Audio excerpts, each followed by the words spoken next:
तो आज हम पढ़ने वाले हैं ट्रिग्नोमेट्री का बेसिक पढ़ेंगे आज हम।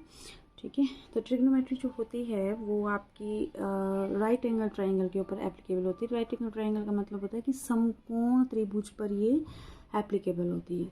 ठीक है, हमेशा याद रखना है कि जो ट्रिग्नोमेट्री होती है वो आपकी समकोण त्रिभुज पर एप्लीकेबल होती है। अब यहाँ पर मैंने एक समकोण त्रिभुज बना के रखी है जिसका जो समकोण एंगल है वो कहाँ पर लेके रखा हुआ मैंने, बी पर। ठीक है, अब थोड़ा मेन है यहाँ पे, इसको ध्यान से देखना है। जो समकोण है उसके, ये ना समकोण है ना, समकोण के सामने वाली जो भुजा होगी वो आपकी क्या होगी, कर्ण होगी। ठीक है, ये आपकी क्या होगी, कर्ण। इसको इंग्लिश में कहते हैं हाइपोटेन्यूज। ओके, हाइपोटेन्यूज इसलिए मैं इसको क्या रिप्रेजेंट कर रही हूँ, एच से रिप्रेजेंट कर रही हूँ। ठीक है, कर्ण को मैं किससे रिप्रेजेंट कर रही हूँ, एच से। ओके, मान लो अब एंगल कहाँ पर है, ए पर है। ठीक है, तो जो एंगल के सामने वाली, ये है ना एंगल के सामने वाली भुजा कौन सी है, ये बी सी। ठीक है, तो एंगल के सामने वाली जो भुजा होगी वो आपकी क्या होगी, लंब होगी। ठीक है, क्या होगी, लंब। ठीक है, और लंब को क्या कहा जाता है, परपेंडिकुलर कहा जाता है, जिसको पी से रिप्रेजेंट किया जाता है। तो लंब को किस से रिप्रेजेंट किया जाएगा, पी से। अब यहाँ पर एक भुजा बच गई है, जो भी भुजा बच जाएगी उसको हम क्या कहेंगे, आधार। और आधार चलो लिख लेते हैं, आधार कहते हैं। ठीक है, और आधार को जो है बेस कहा जाता है, और बेस को हम किससे रिप्रेजेंट करेंगे, फिर बी से रिप्रेजेंट। तो इस आधार को हम किससे रिप्रेजेंट करेंगे, बी से। ठीक है, हमेशा याद रखना है कि जो एंगल के सामने वाली भुजा हमेशा क्या कहलाएगी, लंब कहलाएगी। ठीक है, और जो फिर बच गई आपकी वो क्या होती है, आधार। वैसे ही अगर मान लो फॉर एग्जांपल, ये एक और है मेरे पास यहाँ पर त्रिभुज। मान लो कि आपके पास जो एंगल है अगर सी पर है, फिर सारी की सारी भुजाएं बदल जाएगी। देखो ये आपका तो 90 डिग्री के सामने वाली तो हमेशा कर्व नहीं रहती, यानी कि हाइपोटेन्यूज ही रहेगी, है ना। लेकिन अब यहाँ पर एंगल क्या है आपके पास, सी है, तो सी के सामने वाली भुजा क्या कहलाती है, परपेंडिकुलर कहलाती है, यानी कि लंब कहलाती है। तो अब पी कहाँ आएगा, यहाँ पे। हमेशा एंगल के सामने होता है परपेंडिकुलर। ठीक है, और जो भुजा बच जाती है उसको क्या कहा जाता है, बेस, या फिर आप कह सकते हो आधार। ठीक है, तो अब बेस कहाँ आ रहा है, ये आ रहा है यहाँ पे। ठीक है, तो डिपेंड करता है आपके एंगल के ऊपर कि एंगल जो है वो कहाँ पर है। अगर एंगल यहाँ पे होगा तो भुजाएं उस तरीके से बदल जाएंगी, अगर एंगल यहाँ पर होगा तो आपकी जो है परपेंडिकुलर और बेस उस तरीके से बदल जाएंगे। ठीक है, हमेशा याद रखना है कि एंगल के सामने वाली जो होती है वो आपकी परपेंडिकुलर होती है, और जो बच गई फिर वो आपकी क्या हो गई, बेस हो गई। ठीक है, ओके, तो अब थोड़ा सा एक टेबल लिखती हूँ मैं आपके पास, यहाँ पे एक टेबल जैसा बनाती हूँ। क्या है, P B H H B, और ये बटे में लिख रही हूँ मैं इनको। ठीक है, यहाँ पे जो P है वो आपका परपेंडिकुलर है, H जो वो हाइपोटेन्यूज है, और B क्या है आपका, बेस है। ठीक है, और यहाँ पर भी मैं कुछ लिख रही हूँ, क्या लिख रही हूँ, sine, cos, tan, cot, sec and then cosec. ठीक है, अब आप पूछेंगे कि ये क्या है, तो ये जो है ट्रिग्नोमेट्रिक रेशोज होती हैं, त्रिकोणमितीय अनुपात कहा जाता है इन। ठीक है, तो ट्रिग्नोमेट्रिक रेशियो कितनी होगी हमारे पास, 1 2 3 4 5 6। तो हमारे पास ट्रिग्नोमेट्रिक रेशोज होती हैं वो 6 होती हैं टोटल। ठीक है, अब यहाँ पे ये मैंने क्या बताया आपको, ये आपकी जो है एक टेबल है जिसमें हम हमेशा साइन, कॉस, टेन, कॉट, सेक और कोसेक की वैल्यूज को चेक करते हैं। ठीक है, जब भी हम क्वेश्चन करते हैं तो यहाँ से ये वैल्यूज चेक की जाती हैं। अब आपको इसको याद करने के लिए एक छोटा सा ट्रिक बनाया है कि पंडित बद्री प्रसाद हर हर हर बोल। ठीक है, पंडित बद्री प्रसाद हर हर बोले। ठीक है, अब देखो साइन की जब भी आपको वैल्यूज देखनी होगी तो बाकी सब वैल्यूज को भूल जाना है आपने, इन बाकियों को भूल जाना है। तो साइन की जब भी वैल्यू देखनी होगी तो क्या होगी, P बटा एच। ठीक है, कितनी आ जाएगी, P बटा एच। वैसे ही अगर आपको कॉस की वैल्यू देखनी होगी तो बाकी सबको भूल जाना है ऐसे। ठीक है, तो कॉस की वैल्यू कितनी आ जाएगी, B बटा एच। वैसे ही टेन की कितनी आ जाएगी, बाकी सबको भूल जाओ, P बटा B। ओके, अब कॉट की कैसे देखनी होगी, कॉट की हम कैसे देखेंगे, बाकी सबको भूल जाना है तो B बटा P। यहाँ से चलना है फिर b बटा p। वैसे सेक की कैसे देखेंगे, h बटा b। ओके, और कोसेक की कैसे देखेंगे, h बटा p। ठीक है, अब हम इसकी जो वैल्यूज़ हैं वो देखेंगे।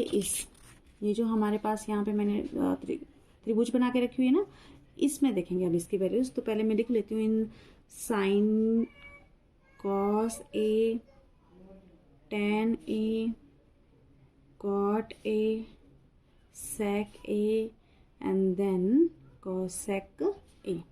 अब कैसे देखनी है इनकी वैल्यूज़, अब देखते हैं। सेक ए, देखो एंगल कहाँ पे, ए पर। मैंने पहले से बना के रखा है, यहाँ पे एंगल ए वाला लेना है। देखो साइन ए है ना, तो इस पे डिपेंड करता है एंगल, एंगल कहाँ पे होगा। तो एंगल कहाँ पे, ए पर है। तो हमारे पास एंगल के सामने वाला पी है, ये बी है और ये एच है। ठीक है, अब साइन की वैल्यू क्या होती है, यहाँ से देखेंगे साइन की वैल्यू होती है पी बटा एच। ओके, यहाँ पे लिख लेते हैं पी बटा एच। ठीक है, अब यहाँ पे पी क्या है मेरे पास, बी सी। कौन सी भुजा है, पी बी सी। तो P के सामने क्या लिख देंगे, BC बटे में H के सामने, H हमारे पास क्या है, AC। ठीक है, तो H के सामने क्या लिख देंगे, AC। ओके, वैसे ही कॉस की वैल्यू कहाँ से चेक करते हैं हम, ये वाला जो हमारे पास टेबल है। तो कॉस की वैल्यू है B बटा H, यहाँ लिख देंगे B बटा H। तो B क्या है, देखो यहाँ पे B है आपके पास, कौन सी भुजा है, AB, और H कौन सी है, AC। तो ये हो जाएगी AB बटा AC। ठीक है, वैसे ही tan की जो वैल्यू है वो है P बटा B। ओके, P बटा B। ठीक है, तो यहाँ पे P क्या है हमारे पास, P है BC और बटे में B क्या है, AB। तो इस तरह से, ठीक है। और कॉट की वैल्यू B बटा P क्या हो जाएगी, B बटा P। इस तरह से अब B है हमारे पास, यहाँ से देखेंगे B है हमारे पास AB और P है BC। ठीक है, वैसे ही सेक की वैल्यू कितनी हो जाएगी, H बटा B, H बटा B। अब यहाँ पर H क्या है मेरे पास, कौन सी भुजा है, AC भुजा है, और B AB भुजा है, तो AB। ठीक है, वैसे ही कोसेक, कोसेक की वैल्यू देखेंगे तो कोसेक की है H बटा P। ठीक है, H बटा P। यहाँ से देखते हैं तो H है हमारे पास AC और P कितना है, BC। ठीक है, तो ये हो जाएगा AC बटा BC। ओके, अब एक बात और नोटिस करनी है, अगर हमारा एंगल C पे हुआ, यहाँ पे ये देखो, अगर हमारा एंगल C पे हुआ, फिर हमारी सारी भुजाएं चेंज हो जाती हैं कर्ण को छोड़ के। ठीक है, तो कर्ण के छोड़ के हमारी भुजाएं चेंज हो जाएगी। तो मैं यहाँ जैसे लिखती हूँ इसको, अब हमारे पास जो एंगल है वो है C पर। ठीक है, तो मैं यहाँ पे C लिख रही हूँ। वैसे ही cos C, ओके, फिर है हमारे पास tan C, यहाँ पे लिख लेती हूँ बाकी values, cot C, sec C, फिर बच गया हमारे पास cosec C। ठीक है, अब sin C की वैल्यू यहाँ से देखनी है, ये हमारे पास sin C हमारे पास क्या होता है, वैसे P बटा H होता है। ठीक है, तो यहाँ पे P कितना है, AB। ओके, H कितना है, AC। चेंज हो गई ना, ये देखो यहाँ पर जो हमारे पास साइन A की वैल्यू होती है BC बटा AC। अब यहाँ पे कितनी है, AB बटा AC। तो डिपेंड करता है आपके ऊपर, एंगल बहुत मायने रखता है। एंगल के सामने वाला हमेशा क्या होगा, परपेंडिकुलर, और बाकी जो बच गया वो हमारा क्या होगा, बेस। ठीक है, बाकी भी वैल्यूज लिख लेते हैं। cos C क्या होता है, B बटा H। और यहाँ से देखेंगे तो B कितना है, B है हमारे पास BC और H कितना है, AC। ठीक है, अब tan C, tan जो है वो होती है इसकी वैल्यू P बटा B। ठीक है, यहाँ से P AB है, ठीक है, और B कितना है, BC है। ठीक है, वैसे ही cot C में आ जाते हैं। cot C की वैल्यू होती है B बटा P। ओके, B कितना है, BC बटा P कितना है, AB। वैसे ही cosec की वैल्यू, sec की वैल्यू कितनी होती है, सेकेंड बोलते हैं वैसे इसको। ठीक है, सेकेंड की वैल्यू है H बटा B। ओके, H है हमारे पास AC बटे में B कितना है, BC है। ठीक है। वैसे ही अब हमारे पास और कौन सा बच गया, एक बच गया है कोसेक, ठीक है। तो कोसेक है हमारे पास h बटा p। अब h कितना है, h है AC बटा p कितना है, AB, ठीक है, p h AC बटा AB। ओके, तो ये थी हमारे पास कुछ ट्रिग्नोमेट्रिक की रेशोज़ जो जानना बहुत ज़रूरी है, क्योंकि अगर ये अगर आता है आपको तो क्वेश्चन आसान है, क्वेश्चन निकल आते हैं, ठीक है। अब थोड़ा सा नेक्स्ट और समझने की कोशिश करते हैं थोड़ा सा कि जो ट्रिग्नोमेट्रिक रेशोज़ हैं उनका रेसिप्रोकल्स, ठीक है। तो रेसिप्रोकल रेशोज़, अब रेसिप्रोकल रेशोज़ क्या होती होंगी, रेसिप्रोकल रेशोज़ होती हैं व्युत्क्रम, ठीक है, जो अनुपात है आपके उनके व्युत्क्रम। जैसे कि ये साइन का व्युत्क्रम कौन सा हो गया, कॉसेक, कॉस का व्युत्क्रम सेक, टैन का व्युत्क्रम कॉट, ठीक है, इस तरह से।